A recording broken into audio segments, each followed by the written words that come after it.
To get a little more insight into what takes place in the mind of a police officer at that moment you're serving a warrant, we've got a former police officer with us, LoRusso, who's also an attorney now, represents police officers.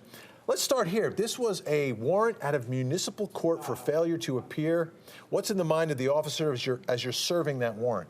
Well, you treat every warrant as if it could go bad, which is what happened here. The officers will try to gather as much information they can on the suspect, but they recognize that they only know about the failure to appear. The suspect knows what they have done totally. So officers may knock on the door knowing they're for failure to appear, but the suspect may think they're there for some other charges.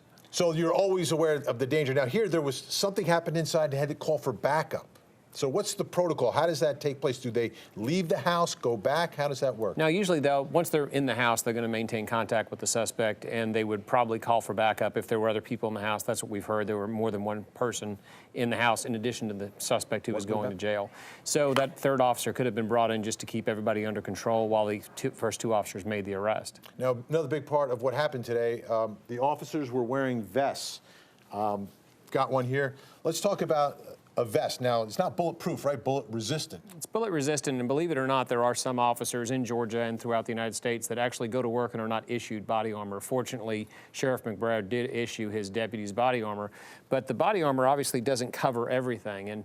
And during a physical confrontation, and we don't know what happened here yet, but during physical confrontation, the body armor can actually move around as you're wrestling with someone. Because one officer is wearing a vest, yet is shot in the abdomen. Exactly. And if you're shot below the vest or an area that's not covered, obviously it's going to penetrate your skin. But even getting shot in the vest can be catastrophic and very dangerous for the officers. So if this is your body and this is the bullet that hits, the way the vest works is it traps the bullet and spreads out the impact of the bullet. But that impact does go into the officer's body. So a lot of bruising, internal injuries. We understand that's what happened today to the officer who survived it all. Lance, we appreciate your time tonight. Thanks so much. Thanks for having me.